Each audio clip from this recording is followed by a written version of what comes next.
ආයුබෝවන් ඔබ සියලු දෙනාටම අද අපි 10 වන ශ්‍රේණිය 6 වෙනි පාඩම වන ශාක හා සත්ව සෛලවල ව්‍යුහය හා කෘත්‍ය පාඩමෙන් 1985 සිට 2020 දක්වා ලැබිලා තියෙන පසුගිය ප්‍රශ්න පත්‍ර සාකච්ඡා කරනවා.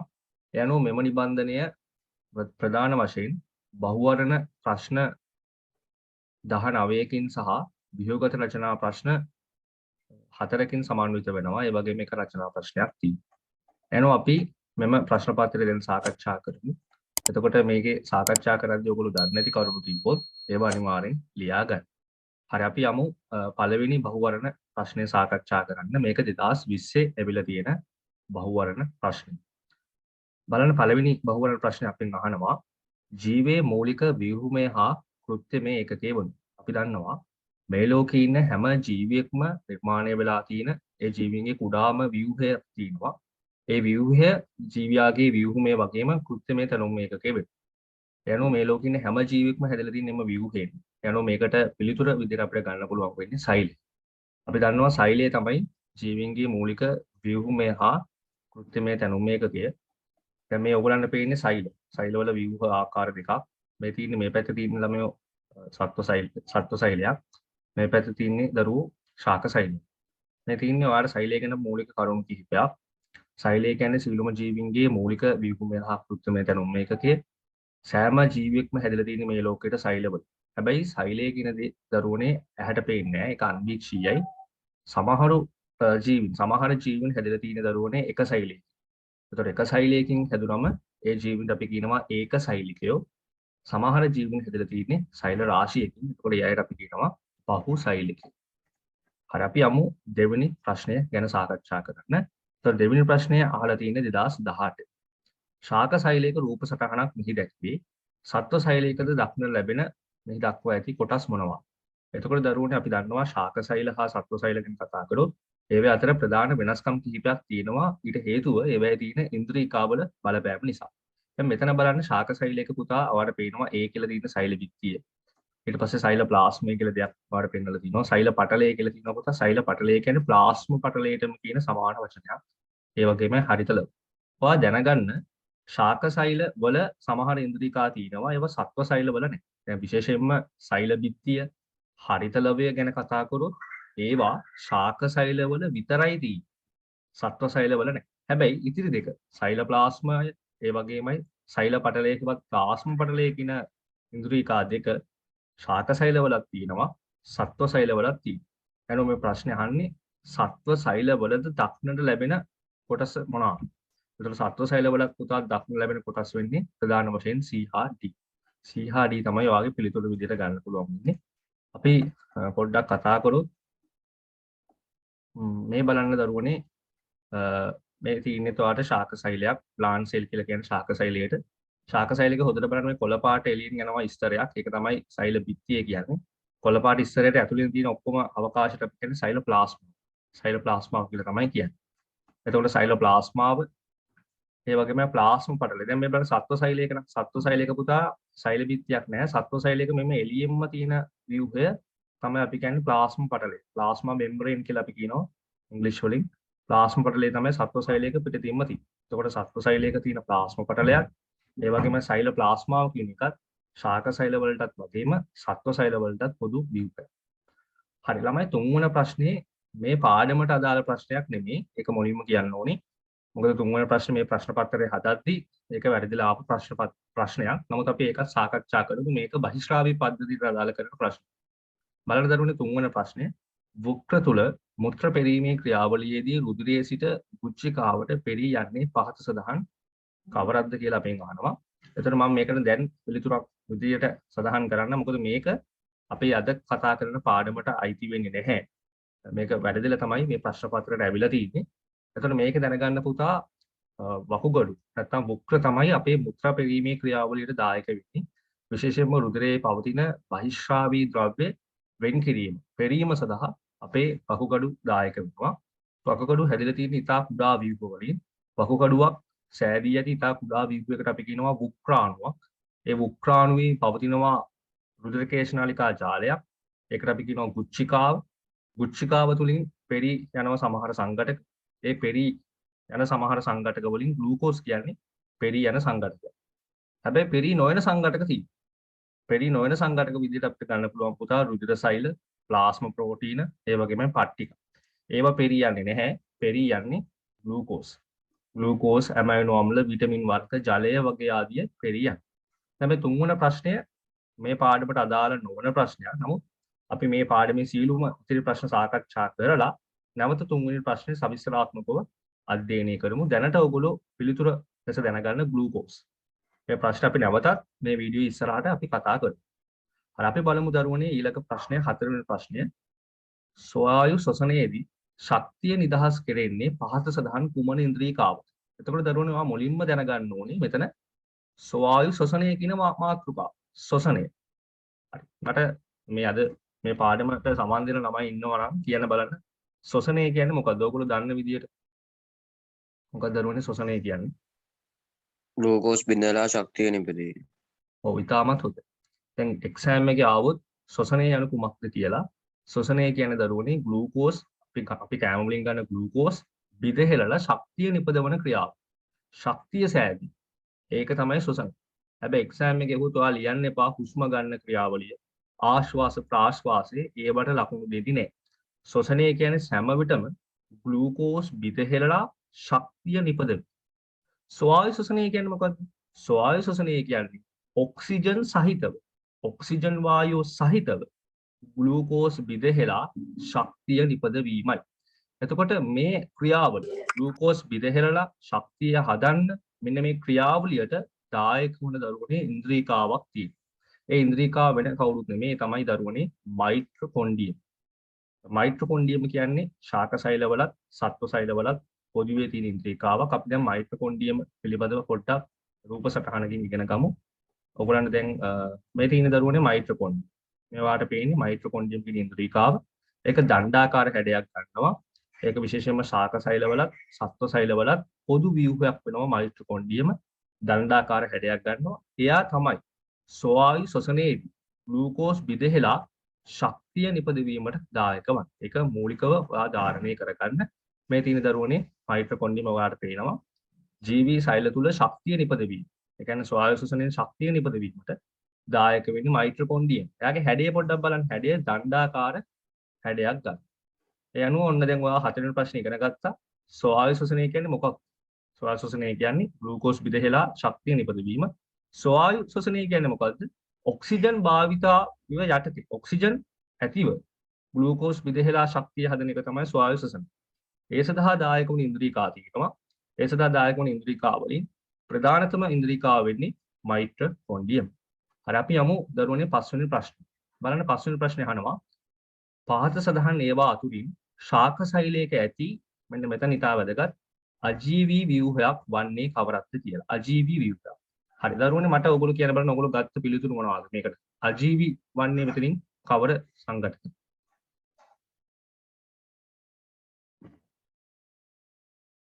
ඒ අනුව දරුවනේ පස්වෙනි ප්‍රශ්නේ අහන්නේ අපි නැවතත් අජීවී ව්‍යුහය. අජීවී කියන්නේ පුතා පණ නැති. ඒ කියන්නේ ප්‍රාණයක් නැහැ. ජීවී භාවයක් නැති ඉන්ද්‍රියකාවන්. එතකොට මෙතන ළමයි අපිට පිළිතුරු විදිහට ගන්න වෙන්නේ සෛල බිත්තිය කියන පිළිතුර. අනිත් සියලුම ඉන්ද්‍රියකාවලට ජීවිතාවයේ තියෙන ජීවී භව තියෙන. මේ බලන්න සෛල බිත්තිය අපි කියනවා ඉංග්‍රීසි වලින් සෙල් වෝල් එක කියලා. විශේෂයෙන්ම ශාක සෛලවල පිටතින්ම තියෙන සෛල බිත්තිය. සෛල බිත්තිය දරුවනේ හැදිලා තින්නේ සෙලියුලෝස් කියන සංඝටකයෙන්. මොනක පාඩම් කරගන්න. ශාක සෛලවල සෛල බිත්තිය හැදිලා තියෙන දරුවනේ සෙලියුලෝස් වලින්. හැබැයි සෛල බිත්තිය අජීවී වෙනවා. සෛල බිත්තිය අජීවී වෙනවා. නමුත් දරුවනේ ඔයගොල්ලෝ උසස් පෙළ මට්ටමින් ඉගෙන ගනිද්දී ඒක සමහරක් විට වෙනස් වෙනවා. දැනට සාමාන්‍ය පෙළ මට්ටමින් සෛල බිත්තිය අජීවී. නමුත් උසස් පෙළ ඉගෙන ගනිද්දී ඒක වෙනස් වෙන්න පුළුවන්. එතකොට සෛල බිත්තිය කියන්නේ ශාක සෛලයක පිටතින්ම තියෙන ව්‍යුහය. ඒක හැදිලා තියෙන්නේ සෙලියුලෝස් වලින්. සෛල බිත්තිය මගින් කරන වැඩ ටිකක් ඔන්න මම මේකේ පෙන්වලා දී තිබෙනවා. සෛල බිත්තිය මගින් ප්‍රධාන වශයෙන් දරුවනේ සෛලයට හැඩයක්. ඒ වගේම සෛලයට ආරක්ෂාවක් දෙන්න. ඒ වගේම සෛලයට සංධාරණයක්. ඒවා අවශ්‍ය නම් ඔයා ලියා ගන්න. සෛලයට හැඩයක්. හැඩයක් කියන්නේ මොකද දරුවනේ? සෛලයට නිශ්චිත රූපාකාරයක් හැඩයක් යම්කිසි හැඩයක් ලබා දෙන්න. ඒ වගේම සංධාරණ. සංධාරණයක් කියන්නේ මොකද දරුවනේ? සෛල බිත්තිය මගින් සෛලයට දැඩි බවක්, ශක්තිමත් බවක් ලබා දෙන්න. අන්න ඒකට තමයි අපි කියන්නේ සංධාරණ. සරලව ඉගෙන ගන්න. එතකොට සෛලයට දැඩි බවක් ලබා දීම, නැතහොත් සංධාරණයක් ලබා දීම, හැඩය පවත්වා ගැනීමට දායක වීම, ඒ වගේම ආරක්ෂාව ලබා දීම සෛල බිත්තිය මගින් තමයි වෙන්නේ. සෛල බිත්තිය ප්‍රධාන වශයෙන් දැනගන්න ඒක අජීවී සහ ඒක හැදිලා තියෙන්නේ සෙලියුලෝස් වලින්. එතකොට මෙතන තියෙන අනිත් ඉන්ද්‍රිකා සියල්ලක්ම අපි සලකන්නේ සජීවී කියලා. සෛල බිත්තිය අජීවී, අනිත් සියල්ලක්ම සජීවී වෙනවා. අපි පොඩ්ඩක් අවධානය යොමු කරොත් මෙතන තියෙන හරිත ලවය. හරිත ලවය ගැන අපි පොඩ්ඩක් අවධානය යොමු කරොත් දැන් දරුවනේ ඕගලන්ට පෙනේ හරිත ලවය ඉන්න මම පෙන්නන්නම්. මේ තියෙන දරුවනේ හරිත ලවය. හරිත ලවය කියන්නේ කොළ පාට ඉන්ද්‍රිකාවක්. ඇයි ඒක කොළ පාට වෙලා තියෙන්නේ? ඒකේ තියෙනවා හරිතප්‍රද කියන වර්ණකය. විශේෂයෙන්ම හරිතප්‍රද ශාක වල අන්තර්ගතයි. ශාක සෛල වල පවතිනවා හරිතප්‍රද කියන වර්ණකයේ තියෙන හරිත ලවය. මේ තියෙන හරිත ලවයේ දරුවනේ හරිත ලවයේ කරන ප්‍රධානම වැඩේ තමයි පාඩම් කරගන්න ප්‍රභා සංශ්ලේෂණය සඳහා දායක වීම. හරිත ලවය මගින් කරන්න පුතා ප්‍රභා සංශ්ලේෂණය කියන එක. දැන් මම කලින් කියනවා ස්වායු ශ්වසනයට දායක වෙන්නේ කවුද? මයිටොකොන්ඩ්‍රියම්. හරිත ලවය මගින් කරන වැඩේ මොකද්ද? ප්‍රභා සංශ්ලේෂණ. හරියට පස්සේ බලමු තව මේකේ තියෙන පිළිතුරු මොනවද?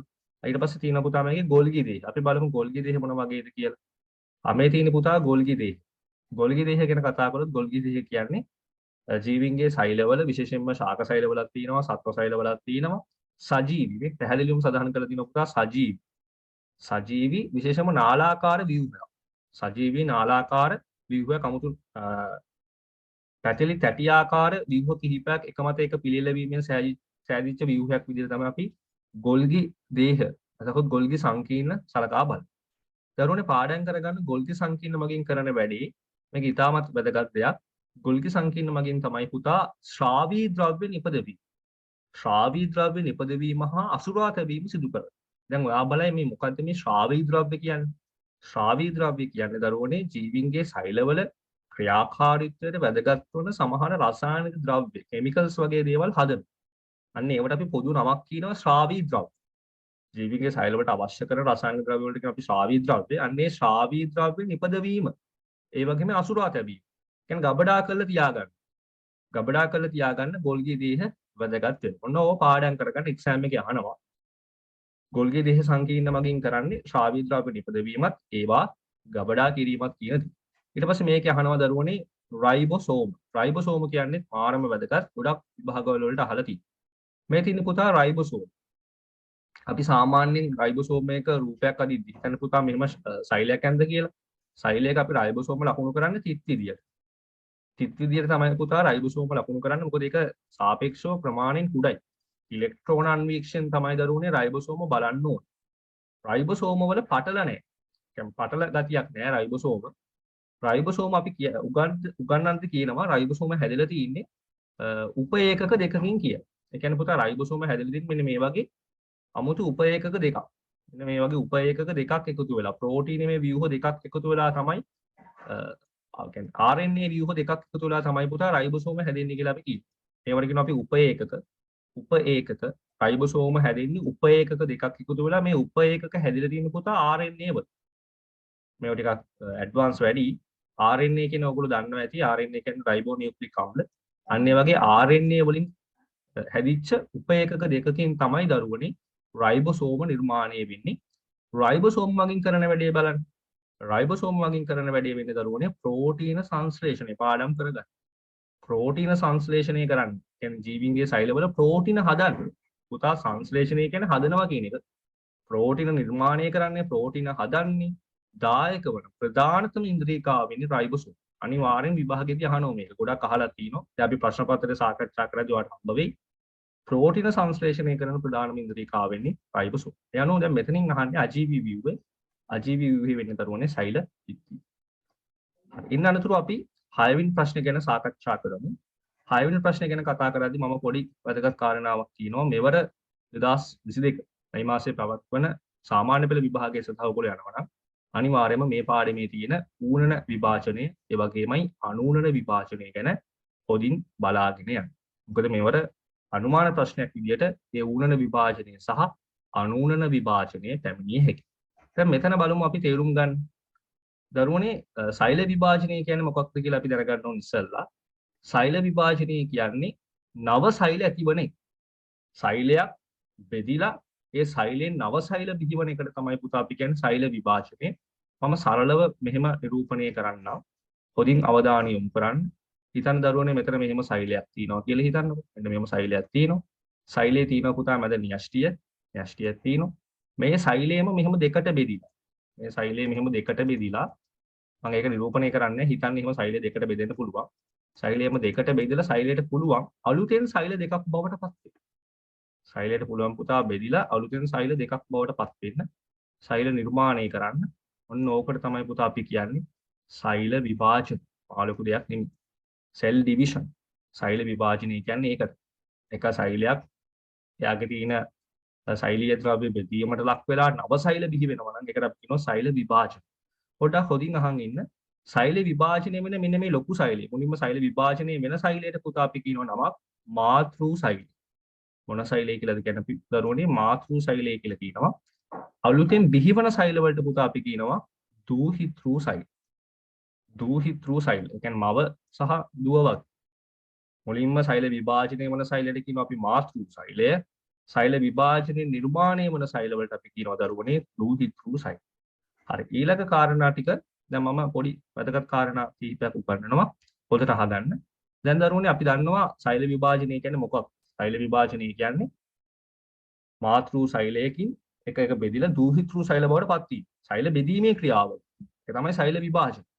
දරුවනේ සෛල විභාජනයේ ආකාර දෙකක් තියෙනවා. ඔයා දැනගන්න ඕනේ මම කලිනුත් කිව්වා සෛල විභාජන ආකාර දෙකක් තියෙනවා. ඒකේ එක ආකාරයක් තමයි දරුවනේ අනූනන විභාජන. අනූනන විභාජනය හොඳට බලාගෙන යන්න මේ. අනූනන විභාජන. හරි අනූනන විභාජනයේදී වෙන්නේ මොකක්ද කියලා පොඩ්ඩක් හිතාගමු. අනූනන විභාජනයේදී වෙන්නේ මොකක්ද? හොඳට ධාරණය කරගන්න දරුවනේ අනූනන විභාජනයේදී වෙන්නේ එක මාතෘ සෛලයක්. එක මාතෘ සෛලද මේ රූපේ පේනවා වගේ එක මාතෘ සෛලයක් බෙදිලා දූහිතෘ සෛල දෙකක් නිර්මාණය වෙනවා. දූහිතෘ සෛල දෙකක් නිර්මාණය වෙනවා. හැබැයි ඒ දූහිතෘ සෛල දෙකත් මාතෘ සෛලයක් ප්‍රවේණිකව සර්ව සම වෙනවා. මොකක්ද ඒ කියන්නේ? ප්‍රවේණිකව සර්ව සම වෙනවා කියන්නේ දරුවනේ අපි දන්නවා මාතෘ සෛලයේ තියෙනවනේ කිසියම් DNA සංයුතියක්. DNA නැත්නම් ජාන සංයුතියක් තියෙනවනේ. අන්න ඒ ජාන සංයුතියම එන පරිදි වෙනස් වෙන්නේ නැහැ. මාතෘ සෛලයම තමයි. මාතෘ සෛලයට 100% සමාන වන පරිදි දූහිතෘ සෛල දෙකක් ලෙස බිහි වෙනවා නම් අපි ඒකට කියනවා දරුවනේ අනූනන විභාජන. අනූනන විභාජන. එතකොට අනූනන විභාජනයෙන් ප්‍රධාන වශයෙන් එක මාතෘ සෛලයකින් දූහිතෘ සෛල දෙකක් බිහි වෙනවා. වැදගත්ම කාරණාව මොකද්ද? වැදගත්ම කාරණාව මෙන්න මේකයි. ප්‍රවේණිකව සර්ව සම. ප්‍රවේණිකව සර්ව සම. ඒ කියන්නේ මාතෘ සෛලයේ තියෙන සංයුතියම හරියටම මාතෘ සෛලයටම සමාන වන විදිහට තමයි දූහිතෘ සෛල ලැබෙන්නේ. ඒ නිසා දරුවනේ අපි කියනවා ප්‍රවේණිකව සර්ව සම. ඔතේ දරුවනේ සර්ව සමයි කියලා කියන අන්නේ වචනේ අල්ලගන්න. ප්‍රවේණිකව සර්ව සම වන පරිදි සෛල බෙදීමේ ක්‍රියාවලිය මොකක්ද කියලා අහුවොත් ඔයා දැනගන්න ඕනේ. ඒ වෙන මොකුත් නෙමෙයි අනූනන විභාජන. අනූනන විභාජන. තව දෙයක් මම ඔයගලන්ට කියන්න. දැන් දරුවනේ අපි දන්නවා අපේ සෛල තියෙනවානේ. සෛලවල න්‍යෂ්ටියේ තියෙන පුතා වර්ණ දේහ. සෛලවල න්‍යෂ්ටියේ දරුවනේ තියෙන මොනවද? වර්ණ දේහ. මම වර්ණ දේහයක් ඔයාලට ඇදලා පෙන්නන්නම්. මෙන්න මේව වර්ණ දේහ තියෙනවා. අනේ මන්ට දන්න ළමයි කියන්න. දැන් මේ වීඩියෝ එක අහන්න දන්න ළමයි කියන්න. අපේ ජීවින්ගේ සෛලවල වර්ණ දේහ කීයක් තියෙනවද? මිනිසාගේ සෛලවල වර්ණ දේහ කීයක් තියෙනවද? යුගල් 23යි. ඔව්. උත්තර මට දෙකක් ලැබුණා. එකක් තමයි යුගල් විදියට ගත්තොත් යුගල් 23ක් තියෙනවා. නැත්නම් වර්ණ දේහ කියලා හුවොත් දරුවනේ වර්ණ දේහ 46ක් තියෙනවා පාඩම් කරගන්න. මෙන්න මේවට කියන වර්ණ දේහ. වර්ණ දේහ දරුවනේ තියෙනවා 46ක්. අපිට 46ක් කොහොමද එන්නේ? අපිට 46ක් එන්නේ අම්මගෙන් 23ක් එනවා. පියාගෙන් 23ක් එනවා. ඒතකොට 23 46ක්. එතකොට දැනගන්න අපේ සාමාන්‍ය ඇගේ තියෙන සෛලයක වර්ණ දේහ කීයද? 46යි. ඒ වර්ණ දේහ 46 ඊට පස්සේ බලන්න වෙන වැඩි රූපෙන් සමාන ඒවා. දැන් 46ක් තියෙනවනේ මෙතන. 46ක් තියෙන අයගෙන් රූපෙන් සමාන ඒවා යුගල් වෙනවා. රූපෙන් සමාන ඒවා දරුවනේ මොනවා වෙනවද? මේ වගේ ජෝඩු වෙනවා. මේම ජෝඩු වෙන්න ගන්න. යුගල් වෙන්න ගන්න. අන්න වැඩි. දැන් තේරුම් ගන්න ඕනේ. රූපෙන් සමාන වර්ණ දේහ 46 තියෙනවා. 46න් රූපෙන් සමාන. දල වශයෙන් රූපෙන් සමාන ඒවා මොනවා වෙන්න ගන්නවද? යුගල්. දරුවනේ මෙහෙම යුගල් වුණොත් අපි ඒකට විශේෂ වචනයක් මෙන්න මේම රූපෙන් සමාන යුගල් වෙච්ච වර්ණ දේහ ජෝඩුවකට අපි විශේෂ නමක් කියනවා. කවුද දන්නේ? මෙන්න මෙහෙම යුගල් වෙච්ච වර්ණ දේහ යුගලකට අපි කියන්නේ මොන වර්ණ දේහ කියලා. සමජාත වර්ණ දෙක. ඔව් ඉතාමත් හොඳයි. පාඩම් කරගන්න දරුවනේ අපි ඒවට කියන්නේ සමජාත වර්ණ දේහ. මහ ලොකු දෙයක් නෙමෙයි. අපේ වර්ණ දේහ 46යි. ඒ වර්ණ දේහ 46න් රූපෙන් සමාන වර්ණ දේහ යුගල් වුණාම ඒවට අපි කියනවා සමජාත වර්ණ දේහ. මේවා පාඩම් කරගන්න ගොඩක් ළමයි දන්නේ නැහැ. සමජාත වර්ණ දේහ. සමජාත වර්ණ දේහ. එතකොට මම මෙහෙම එක්සෑම් එකේ අහුව ප්‍රශ්නයක් බලන්න. සමජාත වර්ණ දේහ කීයක් ඇද්ද? එතකොට ඔයා කියනෝනේ 46. සමජාත වර්ණ දේහ 46. සමජාත වර්ණ දේහ යුගල් කීයද? යුගල් කියන වචනය ආවොත් යුගල් කියන 46 දෙකට බෙදලා යුගල් 23ක් තියෙනවා කියලා දැනගන්න. සමජාත වර්ණ දේහ යුගල් 23ක් තියෙනවා. දැන් මේ එක සමජාත වර්ණ දේහ යුගලක් ගත්තොත් එක සමජාත වර්ණ දේහ යුගලක් එන්නේ අපිට මවගෙන්. අනිත් සමජාත වර්ණ දේහ යුගල අපිට ලැබෙන දරුවනේ පියාගෙන්. පියාගෙන් එකක් මවගෙන් එකක් පියාගෙන් දරුවනේ ලැබෙනවා. හොඳට ධාරණය කරගන්න. අනූනන විභාජනයේදී මාතෘ ශෛලයේ වර්ණ දේහ 46ක් තියෙනවා. මාතෘ ශෛලයේ වර්ණ දේහ 46යි. දෘහිතෘ ශෛල වලත් දරුවනේ පාඩම් කරගන්න වර්ණ දේහ 46 ගාන තමයි එන්නේ. වර්ණ දේහ 46 ගානෙම තමයි එන්නේ. වර්ණ දේහ වල කිසිදු වෙනසක් වෙන්නේ නැහැ. මාතෘ ශෛලයේ තියෙන වර්ණ දේහ සංඛ්‍යාව 46යි නම් දෘහිතෘ ශෛල වලත් වර්ණ දේහ සංඛ්‍යාව 46මයි. ඒකයි අනූනන විභාජනයේ සුවිශේෂී ලක්ෂණ. 46 46 විදිහට තමයි. හරි මම දැන් තව කාරණාවක් කියනවා. මෙන්න මේක සාමාන්‍ය පෙළ කරන බහුතරයක් ළමයි දන්නේ නැති කාරණාවක්. දරුවනේ හොඳට අහගන්න බලන්න මම මේ වචනයක් ලියනවා. මේක ගොඩක් අය දන්නේ නැහැ. අමාරු වචනයක්. දිවිගුණ ශෛල කියලා දෙයක් උගන්වනවා. දිවිගුණ හොඳට අහගන්න. දිවිගුණ නැත්නම් අපි ඒකට සාමාන්‍ය ප්‍රකාශ කරනවා 2n. ඔය හරි තැනක 2n කිව්වොත් දිවිගුණ කිව්වොත් ඒකේ තේරුම දැනගන්න ඕන දරුවෝ. දිවිගුණ කියන්නේ මහ ලොකු දෙයක් නෙමෙයි. සමජාත වර්ණ දේහ යුගල් විදිහට තියෙනවා මේ. සමජාත වර්ණ දේහ මොනවා විදිහට තිබ්බොත් යුගල් විදිහට جوړු වෙලා තියෙනවා නම් අනේ අපි ඒකට කියන එක මොන ශෛලයක්ද? දිවිගුණ ශෛලයක්. මේ හොඳට ධාරණය කරගන්න මේව ගොඩක් ළමයි දන්නේ නැහැ. ඔයාගේ කෙහුවොත් මේ දිවිගුණ ශෛලයක් කියන එකේ තේරුම මොකක්ද? ඔයා කියන්න ඕනේ. මිනිසාට වර්ණ දේහ 46ක් තියෙනවා. ඒ 46න් රූපෙන් සමානයව جوړු වෙනවා, යුගල් වෙනවා. جوړු නාම ඒ වගේ جوړුවකට අපි කියන්නේ සමජාත වර්ණ දේහ. සමජාත වර්ණ දේහ යුගල් තියෙනවා 23ක්.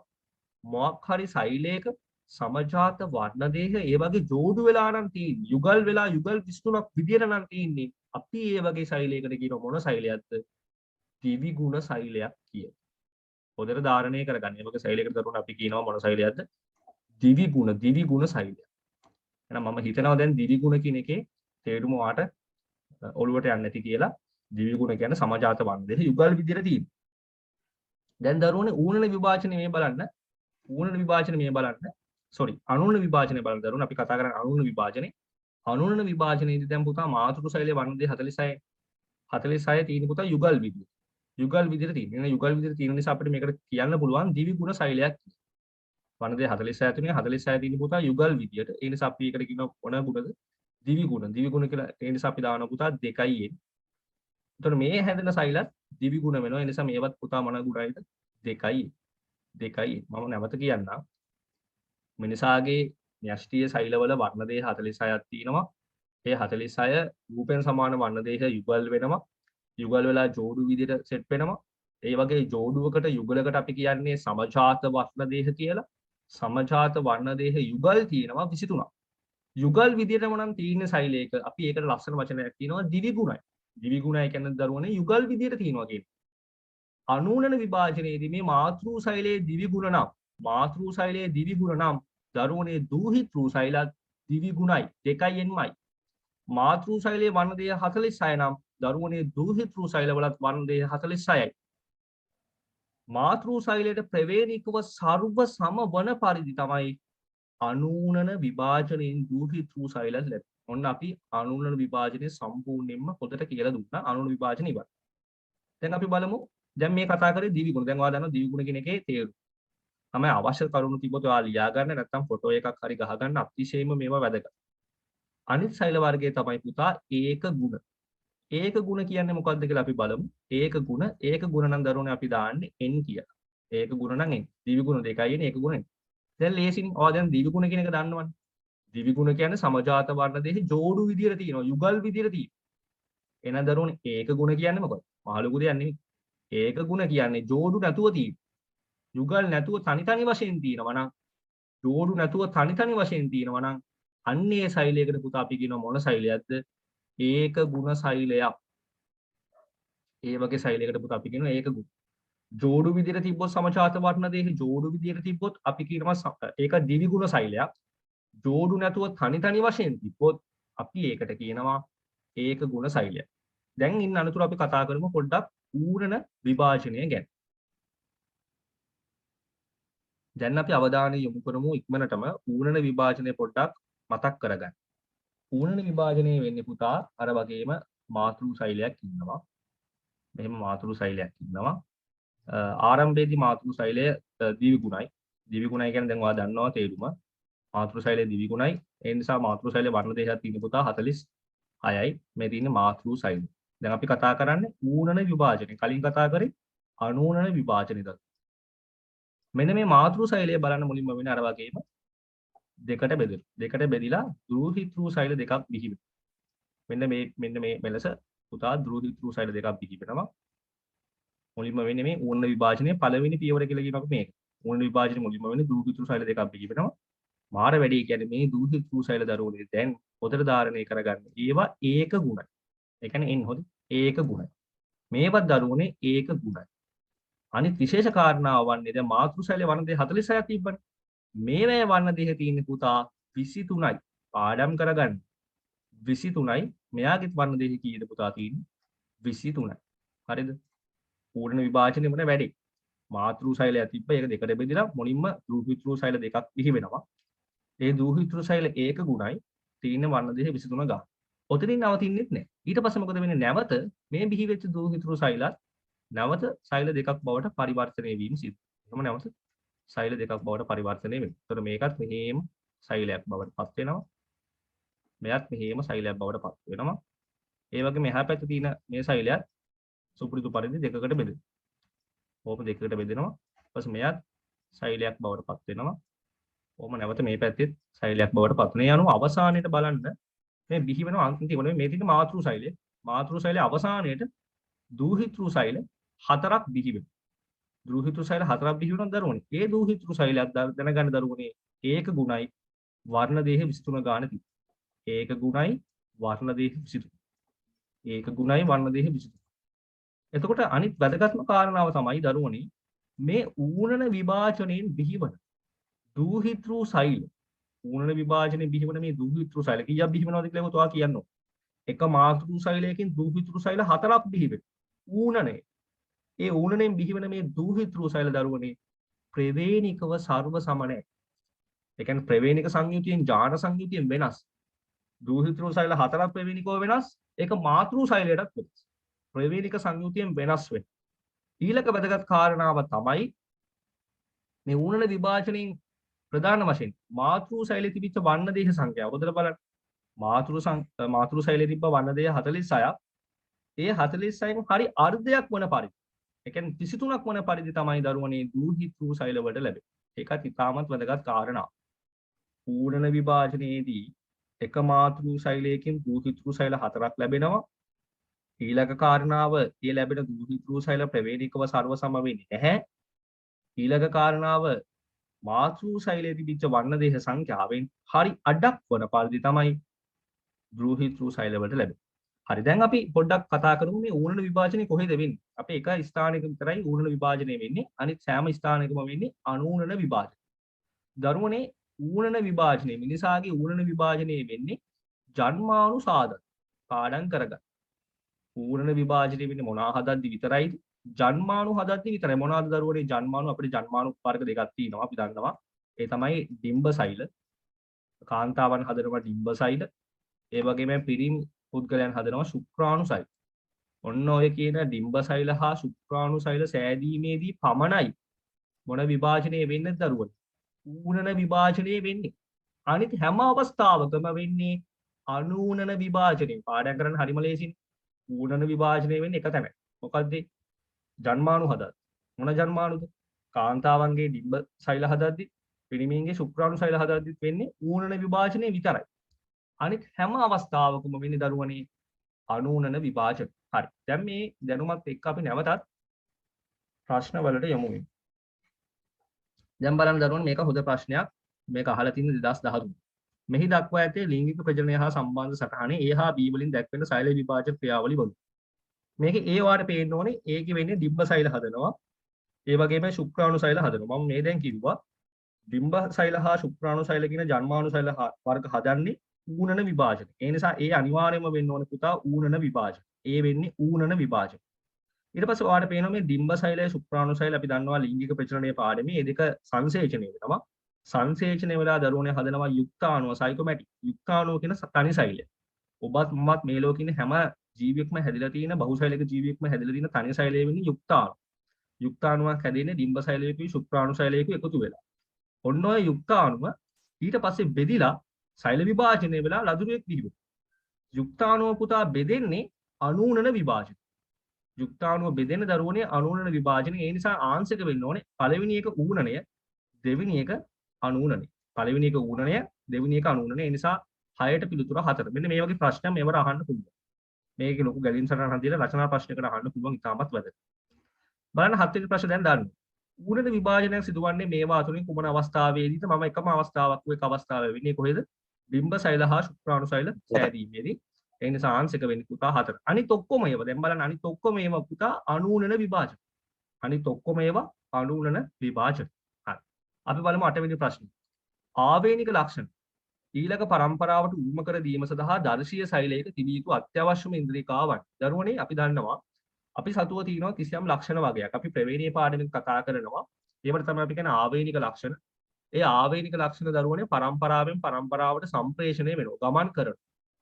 මම උදාහරණයක් විදිහට කිව්වොත් ඔයාගේ හිසකෙස් වල පැහැය, ඔයාගේ උසභාවය, බුද්ධිමත්භාවය, සමය පැහැය, කම්බුල් වල වලගැසෙන ස්වභාවය, දිව රෝල් කිරීමේ හැකියාව වගේ ලක්ෂණ තියෙනවා.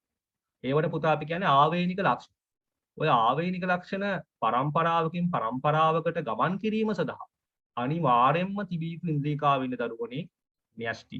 අනිවාර්යයෙන්ම තිබිය යුතු ඉන්ද්‍රිකාව වෙන පුතා න්‍යෂ්ටිය. ඒ නිසා ආංශික වෙන්නේ දරුවනේ න්‍යෂ්ටි. න්‍යෂ්ටිය මගින් තමයි ආවේනික ලක්ෂණ ඊළඟ පරම්පරාවෙන් ඊළඟ පරම්පරාවට සම්ප්‍රේෂණය කරන්නේ. ඒක ඉතාමත් වැදගත්. බලන්න දරුවනේ 9 වෙනි ප්‍රශ්නේ. 9 වෙනි ප්‍රශ්නේ අහනවා සෛල විභාජනයේදී න්‍යෂ්ටියත් සෛලප්ලාස්ම දෙකට බෙදී දූහිතෘ සෛල නිපද වේ. හරි. බලන්න මෙතන තමයි වැදගත්.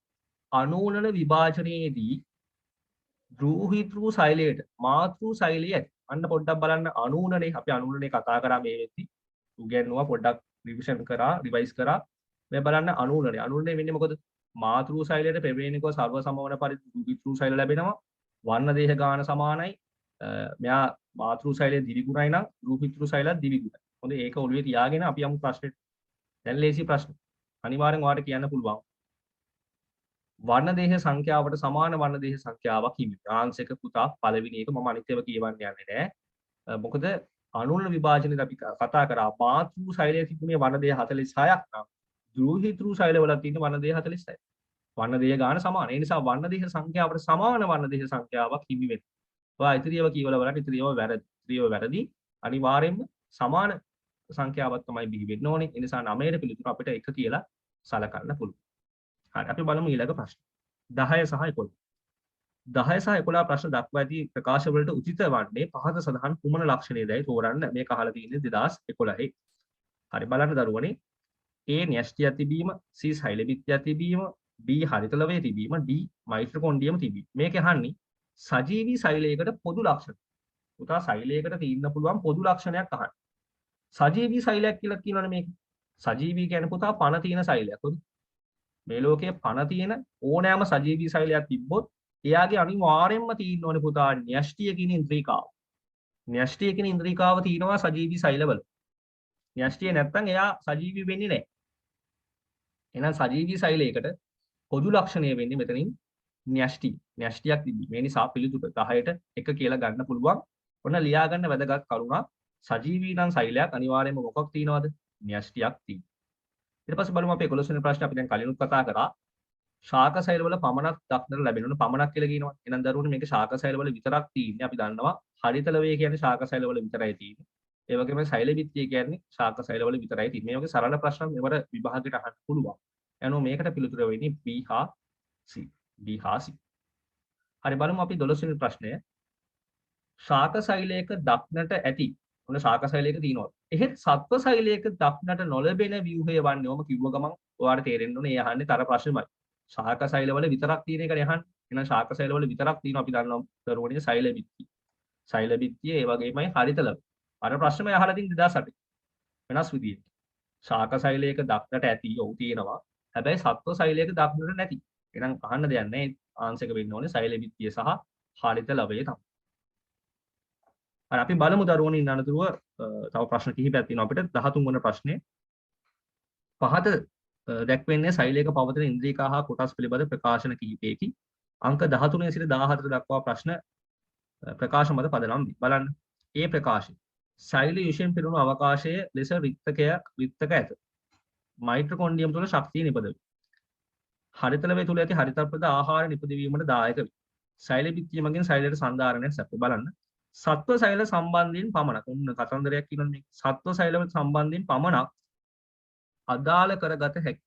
පුතා සත්ව සෛලවල හොඳට ධාරණය කරගන්න පුතා රික්තක නැහැ. උඩා රික්තක තියෙන්න පුළුවන් නමුත් සත්ව සෛලවල දැනගන්න රික්තක තියෙන්න බෑ සත්ව සෛලවල.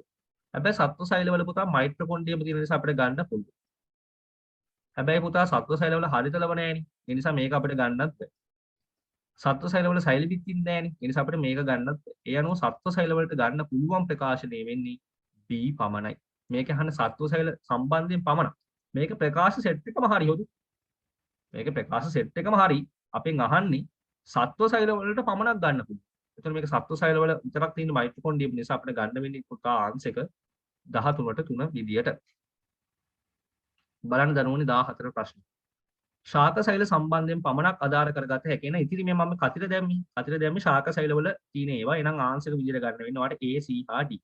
A C හා D බලන්න පිළිතුර කීයද? A හා C D. එතකොට පිළිතුර 14ට 2 කියලා ගන්න පුළුවන්. බලන්න දැන් ඕගොල්ලෝ මේක කරද්දී ඔයාලට එකම දේ තේරෙයි. එකම දේ තේරෙනවා. ඔන්න බලන්න. 15 වෙනි ප්‍රශ්නේ 2004 ශාක සෛලවල ඇති ඒත් සත්ව සෛලවල නොවේ. බලන්න එකම ප්‍රශ්නේ අහලා තිබුණා. ශාක සෛලවල තියෙන නමුත් සත්ව සෛලවල නැහැ. දෙකක් ඉන්නවා. කවුද? සෛල බිත්තිය අනිත් එක්කන හරිතලව. සෛල බිත්තිය හරිතලව. එතකොට මෙතන මොකක්ද ආන්සර් එක? අපිට සෛල බිත්තිය ගන්න පුළුවන්. ඒ වගේම මධ්‍ය රික්තකත් හරි පුතා. මධ්‍ය රික්තකත් මේ රික්තක කියන ඒවාත් තියෙන්නේ ශාක සෛලවල විතරයි. මධ්‍ය රික්තක සෛල බිත්තිය හරිතලව. මම නැවත කියන්නම්. සෛල බිත්තිය හරිතලවය මධ්‍ය රික්තක වගේ ඒවා තියෙන්නේ දරුවනේ ශාක සෛලවල විතරයි. යනවා ආන්සර් එක මේකට A හා B. හරි. අපි පොඩ්ඩක් බලමු මධ්‍ය රික්තකේ මොන වගේද කියලා. මේ තියෙන පුතා මධ්‍ය රික්තකේ. මධ්‍ය රික්තක නැත්නම් රික්තකේ කියලා කියනවා. ශාක සෛලවල ඇතුලේ තියෙන ඉන්ද්‍රිකාවක් විශේෂයෙන්ම මේකේ ජලය තමයි ගබඩා වෙලා තියෙන්නේ. සෛලයක ජල ප්‍රමාණය පාලනය කරන දායක වුණු ඉන්ද්‍රිකාව තමයි රික්තකය කියලා කියන්නේ. පටලයකින් වට වුණු විශාල ඉන්ද්‍රිකාවක් ශාක සෛලවල පවතිනවා. බලන්න මේ රික්තකේ මේ එළියෙන් යනවා නේද පුතා පටලයක් වාට පේනවද දන්නේ. මේ රික්තකේ මෙහෙම එළියෙන් තියෙන පුතා පටලයක්. අන්නේ පටලයට පුතා අපි වචනයක් කියනවා රික්තක පටලය. රික්තක පටලය නැත්නම් තව වචනයක් කියන ඉතාමත් හොඳ වචනයක් තාන ප්ලාස්ටය.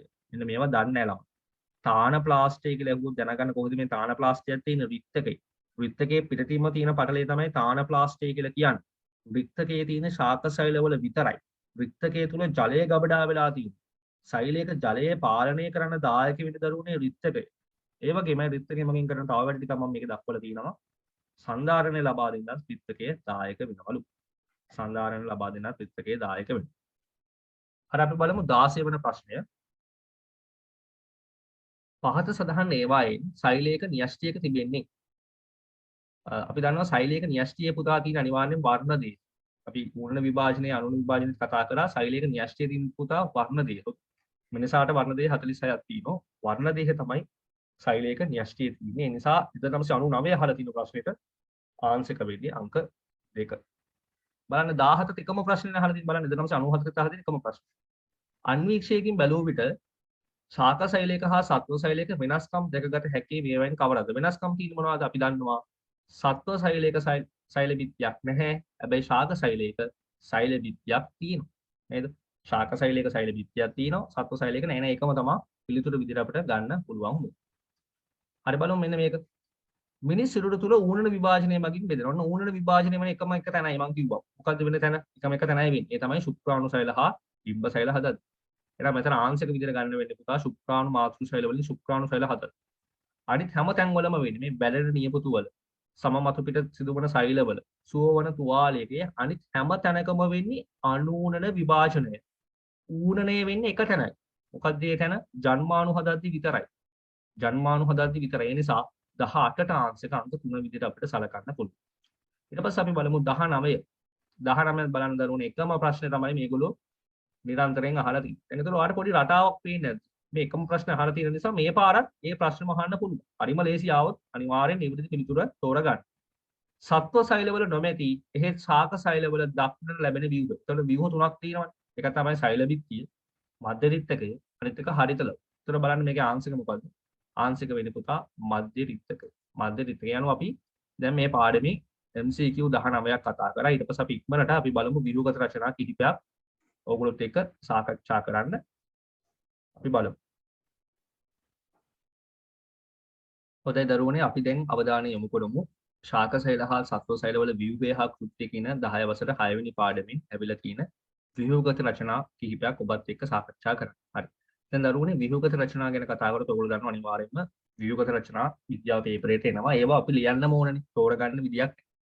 ඒතකොට දැන් මේ පාඩමේ ව්‍යුහගත රචනාව තරමක් ලේසි. ඒතකොට මෙවර ව්‍යුහගත රචනා හෝ රචනා ප්‍රශ්නයක් එන්න පුළුවන් මේ පාඩමින් මොනවාද ඌනණය සහ අනුන්නන විභාජනය නැවත මම කියනවා පොඩ්ඩක් බලාගෙන යන්න. දැන් දරුවනේ අපි පළවෙනි ප්‍රශ්නේ බලමු. මේ පළවෙනි ප්‍රශ්නේ අහලා තියෙන්නේ ගිය අවුරුද්ද. ඒ කියන්නේ 2020 ඇවිල්ලා තියෙන ප්‍රශ්න බලන්න. සෛලයක් තුල පවත්නා ඉන්ද්‍රියකා 4ක් හා ඒවැය ප්‍රධාන කෘත්‍ය පිළිබඳ අසම්පූර්ණ වගුවක් පහත දැක්වේ. වගුව සම්පූර්ණ කරන්න. අපෙන් අහනවා න්‍යෂ්ටිය කෘත්‍ය අහන්න. මොන මම කෘත්‍යයන් කිහිපයක් කියනවා න්‍යෂ්ටිය මගින් කරන වැඩ.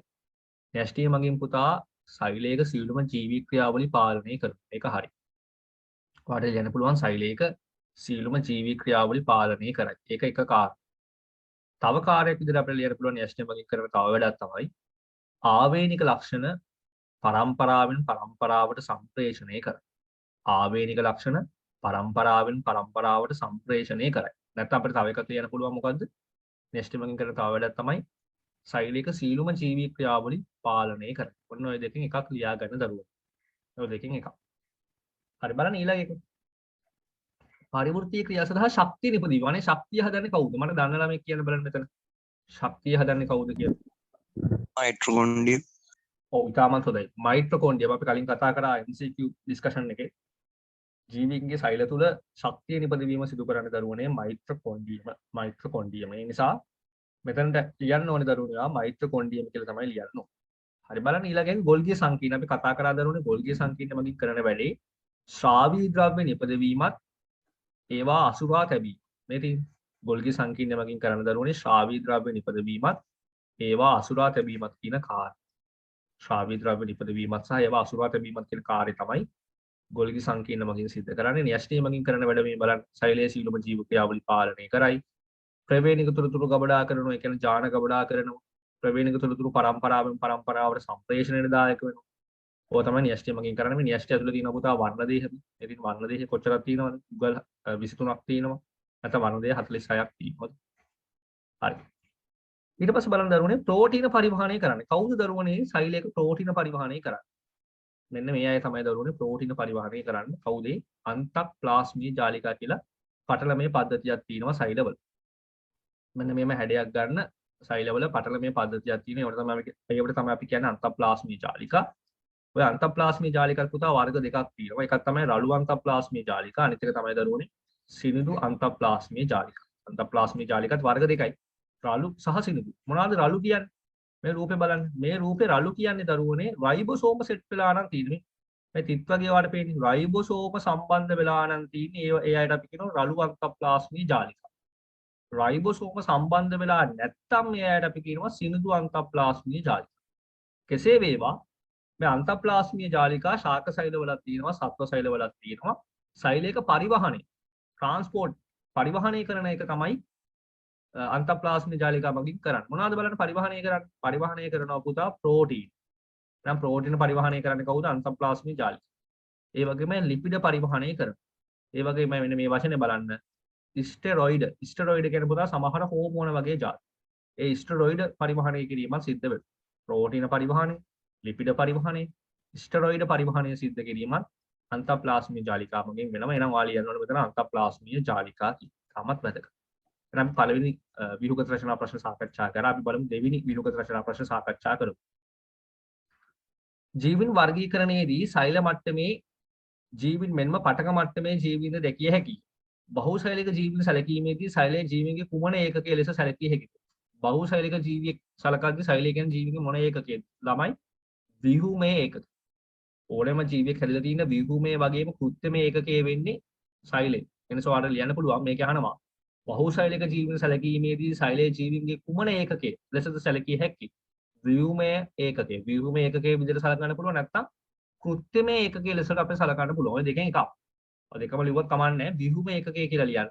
නැත්නම් ඔයාලා ලියන්න පුතා කෘත්‍යමය ඒකකය දෙකම හරි. ව්‍යුහමය ඒකකය නැත්නම් කෘත්‍යමය ඒකකය අපි කියනවා සෛලය කියන්නේ ජීවීන්ගේ ව්‍යුහමය හෝ කෘත්‍යමය තැනුම් ඒකකය කියලා කියනවා. ඒ නිසා ඔයාලට ලියන්න පුළුවන් ව්‍යුහමය ඒකකය කියලා. හරි බලන්න ඊළඟ එක.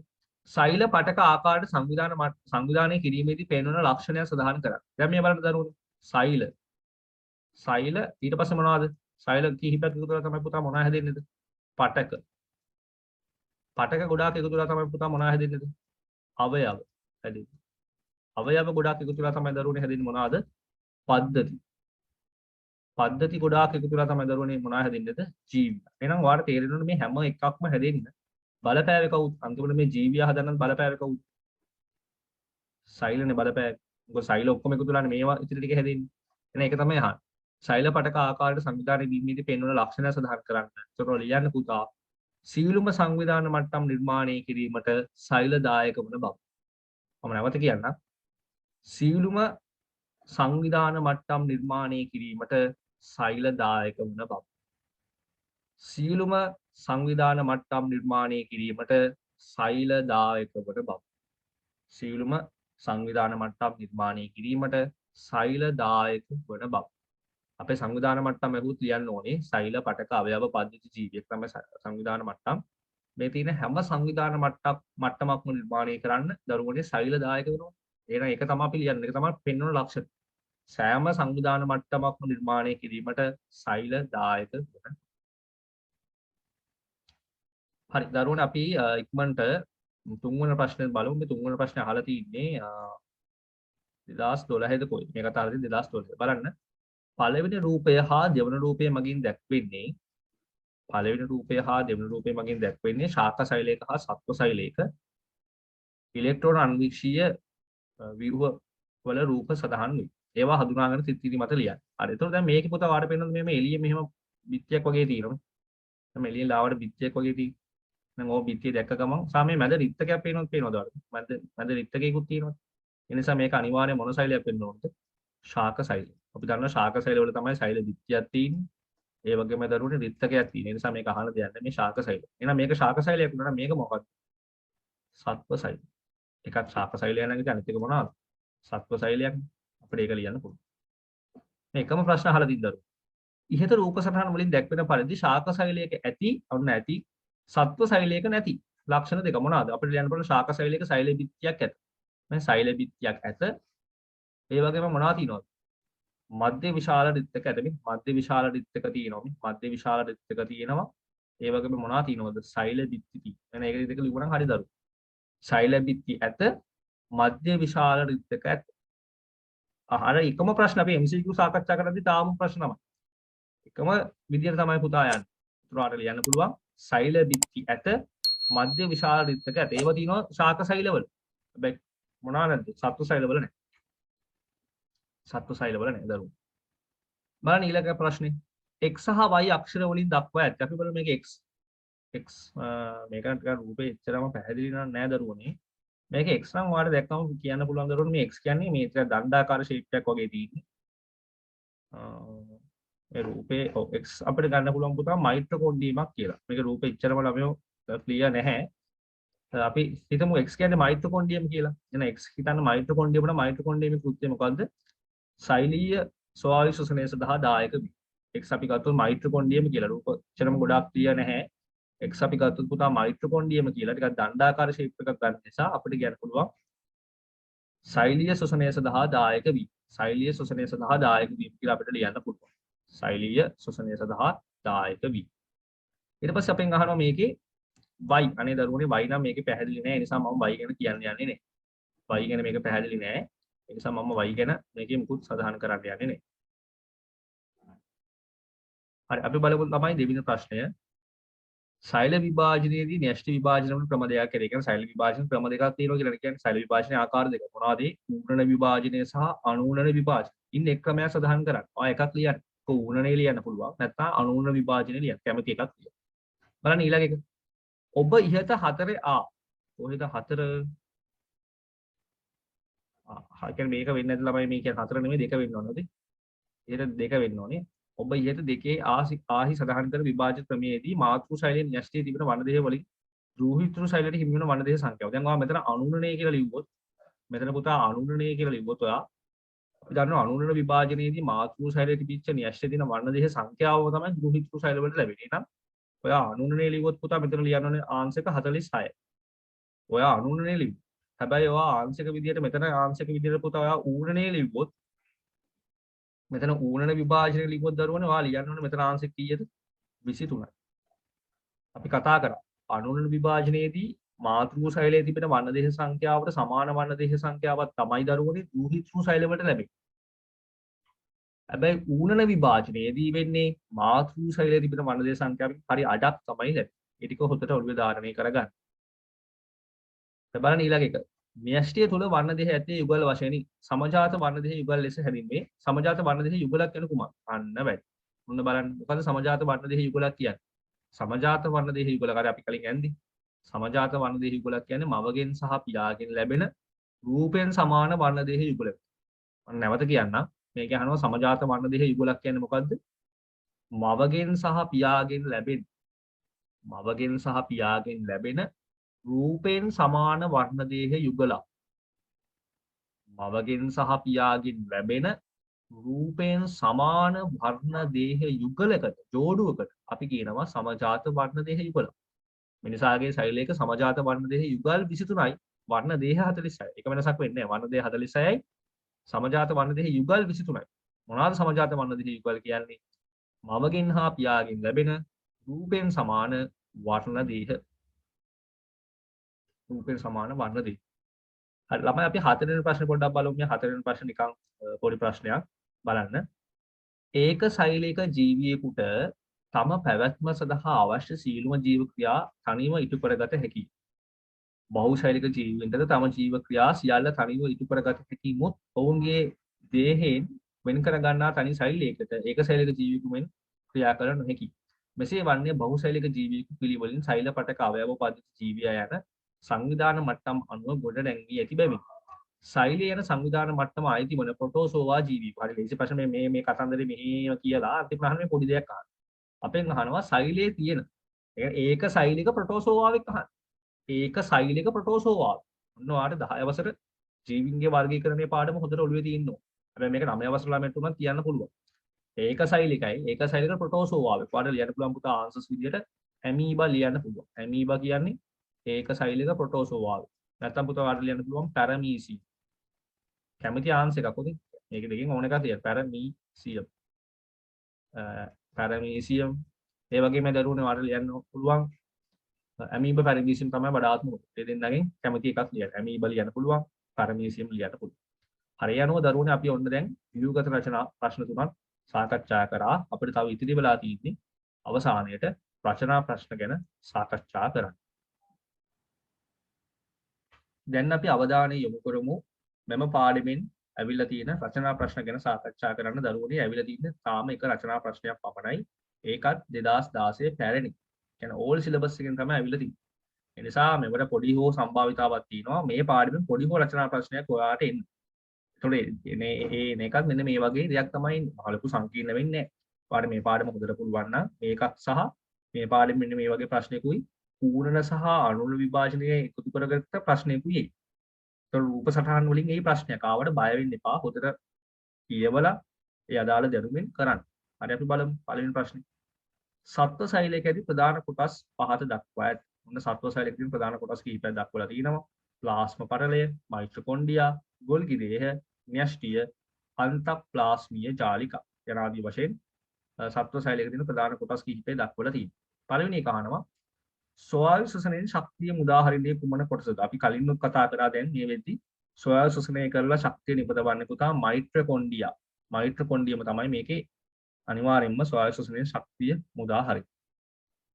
ඊළඟ එක අහනවා අපේ සජීවී අර්ධ පාරගම්‍ය පටලය. ඔන්න ඔය වචනේ අහුව ගමන් පුතා දැනගන්න. සජීවී අර්ධ පාරගම්‍ය පටලයේ විදිහට ඉතාමත් තුනීය පටලයක් තියෙනවා. විශේෂයෙන්ම ශාක සෛලවල සෛල බිත්තියට ඇතුළතින්. සත්ව සෛලයක වල පිටතින්ම තියෙන ඉතා තුනීය පටලයක් තියෙනවා පුතා. ඒකට තමයි අපි කියන්නේ ප්ලාස්ම පටලය. මේ තියෙන පුතා ප්ලාස්ම පටලය. අපේ ප්ලාස්ම පටලය කියන දෙක හැදලා තියෙන්නේ ෆොස්ෆොලිපිඩ වලින් නේ. ෆොස්ෆොලිපිඩයි, ඒ කියන්නේ ලිපිඩයි, ප්‍රෝටීන වලින් තමයි අපේ ප්ලාස්ම පටලය හැදලා තියෙන්නේ. ප්ලාස්ම පටලය පුතා මොන පටලයක්ද? අර්ධ පාරගම්‍ය පටලයක්. ඇයි මේකට අර්ධ පාරගම්‍ය පටලයක් කියන්නේ? මේ ප්ලාස්ම පටලය වලට පේනවා ඇති. මම පෙන්නන්නම්. මේ තියෙන සෛල බිත්තියේ සෛල බිත්තිය ඇතුළේ තියෙන මෙන්න මේ ඇතුළෙන් තියෙන පුතා ප්ලාස්ම පටලය. මේ ඇතුළෙන් යන්නේ ප්ලාස්ම පටලය. මෙතන එළියෙන් තියෙන මේ එළියෙන් යන්නේ පුතා ප්ලාස්ම පටලය. ප්ලාස්ම පටලය කියන එක හැදලා තියෙන ප්‍රෝටීන සහ ලිපිඩ වලින් ඉතා තුනී පටලයක්. මේකට අපි කියනවා අර්ධ පාරගම්‍ය පටලයක් කියලා. ඒයි අර්ධ පාරගම්‍ය පටලයක් කියන්නේ. මේක සමහර ද්‍රව්‍ය වලට විතරයි සෛලය තුලටත් සෛලයෙන් පිටතටත් යන්න ඉඩ දෙන්නේ. ඒ නිසා මේකට අපි කියනවා පුතා අර්ධ පාරගම්‍ය පටලයක්. ඔන්න ඔය වචනෙන් අහුව ගමන් ඔයා දැනගන්න. බලන්න මගේ නෝට් එකේ මම රතු පාට ටිකක් හයිලයිට් කරලා තියෙනවා. අර්ධ පාරගම්‍ය පටලයක්. ඕම කියන්නේ වෙන කවුරුත් නෙමෙයි. අර්ධ පාරගම්‍ය පටලයක් කියන්නේ ප්ලාස්ම පටලය. ඒ නිසා දරුවනේ මේකට පිළිතුර වෙන්න ඕනේ ප්ලාස්ම පටලය. ඊට පස්සේ අපෙන් අහනවා අන්තප්ලාස්මීය ජාලිකාවේ ස්වභාවය දක්වන්න. කොහොමද අන්තප්ලාස්මීය ජාලිකාදී එකතර වගේම දරුවෝ මේ බලන්න අන්තප්ලාස්මීය ජාලිකාවල ස්වභාවය අදිකුවම ඔයාලට මෙන්න මේ වගේ අන්තප්ලාස්මීය ජාලිකා අද දක්වන්න පුළුවන්. මේ තියෙන දරුවෝ අන්තප්ලාස්මීය ජාලිකා අපි නිරූපණය කරලා තිනවා. මේ වගේ අන්තප්ලාස්මීය ජාලිකාවල රූපයක් අදින්න. ඇදලා ඔයාලට ඔන්න මේක නම් කරන්න පුළුවන්. මේ තියෙන්නේ රළු අන්තප්ලාස්මීය ජාලිකා. මේ තියෙන පුතා රළු අන්තප්ලාස්මීය ජාලිකා. ඊපස්සේ මේ තියෙන්නේ මොනවද? සිනිඳු අන්තප්ලාස්මීය ජාලිකා. මේ රූප සටහන ඇඳනම් හොඳටම ඇති. අන්තප්ලාස්මීය ජාලිකාවල රූප සටහනක් අදින්න කියලා කියන්නේ. ඉතින් සරලයි මේ වගේ රූපයක් ඇඳලා ඔයාට සම්පූර්ණ ලකුණු ලබා ගන්න පුළුවන්. බලන්න ඊළඟ ප්‍රශ්න 4 බලන්න. වර්ණ දේහ අන්තර්ගත වන්නේ කුමන කොටසේද? අපි කලිනුත් කතා කරා MCQ වල කතා කරගෙන ආවේ. වර්ණ දේහ පවතින්නේ මොන කොටස් වලද? අපේ න්‍යෂ්ටි. සෛලයක න්‍යෂ්ටිය තමයි පුතා වර්ණ දේහ පවතින්නේ. එහෙනම් අපි ලියන්න ඕනේ න්‍යෂ්ටිය කියලා. බලන්න ඊළඟ ප්‍රශ්නේ. මිනිසාගේ සෛලයක ඇති වර්ණ දේහ ඔන්න වචනේ යුගල් සංඛ්‍යාව. හොඳට ප්‍රශ්න කියවන්න යුගල් අහන්න. එනිසා යුගල් කීයද? යුගල් සංඛ්‍යාව අපි ලියන්න ඕන දරුවනේ 23යි. 46 ලිව්වොත් වැරදිද? ඔතේ යුගල් ලියහන් යුගල් 23යි. C ප්‍රශ්නේ බලන්න. C ප්‍රශ්නාවේ කලින් ආවන නෙමෙයි මෙතනත් තිබ්බේ C නේද? මෙතනත් තිබ්බේ ඒකම තමයි. C ප්‍රශ්නේ අහනවා අපි. සමජාත වර්ණ දේහ ලෙස හඳුන්වන්නේ මොනවාද? මොනවාද දරුවනේ සමජාත වර්ණ දේහ කියන්නේ? මම කලිනුත් ඔයාලට කිව්වා. මවගෙන් සහ පියාගෙන් ලැබෙන රූපයෙන් සමාන වර්ණ දේහ තමයි අපි කියන්නේ සමජාත වර්ණ දේහ. 46ක් තියෙනවා යුගල් 23. මවගෙන් සහ පියාගෙන් ලැබෙන රූපයෙන් සමාන වර්ණ දේහ වලට අපි කියනවා සමජාත වර්ණ දේහ කියලා. සමජාත වර්ණ දේහ. හරි අපි බලමු ඊට පස්සේ මේකේ D ප්‍රශ්නය. මානව ප්‍රජනන ක්‍රියාවලිය තුළ සිදුවන සංසේචනයේදී වර්ණ දේහ සංඛ්‍යාව දෙගුණයක් වීම වළක්වා ගන්නේ කුමන ක්‍රියාවලියද? තමයි මානව සංසේචනයේදී විශේෂයෙන්ම අපි දන්නවා ඩිම්බ සෛලයක් හා ශුක්‍රාණු සෛලයක් තමයි සංසේචනය වෙන්නේ. දැන් මම මෙහෙම ඇන්දොත් ඊතර පුතා මේ තියෙන්නේ ශුක්‍රාණු සෛලයක් කියලා හිතන්න. ඊට පස්සේ හිතන්න මේ තියෙන්නේ පුතා ඩිම්බ සෛලයක් කියලා හිතන්න. එතකොට මම මෙහෙම නම් කරන්න මේ තියෙන්නේ ශුක්‍රාණු සෛලයක්. එතකොට ශුක්‍රාණු සෛලක ඔයා දැනගන්න ඕනේ වර්ණ දේහ කීයක් තියෙනවද? 23යි. ඇයි මේ 23ක් වෙන්නේ? ඒක ඌර්ණ විභාජනෙන් බෙදලා තියෙන්නේ. ඉතින් ඩිම්බ සෛලයක්.